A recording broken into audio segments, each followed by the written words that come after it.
Biar betik. Udang kecil ni boleh patahkan jari jika tak berhati-hati. Ini ialah udang mantis merak atau peacock mantis shrimp atau Odontodactylus scilarus dalam bahasa sains.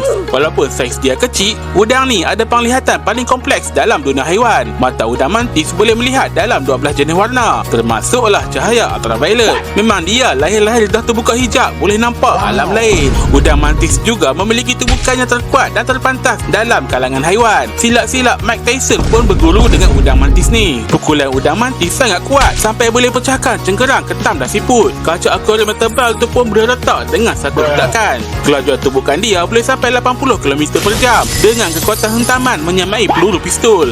Masa dia tumbuk tu, suhu setinggi 4000 darjah Celsius terhasil dan air di sekeliling tukul dia mendidih serta-merta. Kadang-kadang sampai terjadi percikan cahaya. Memang padu nok haram. Dah macam berada botak satu tu.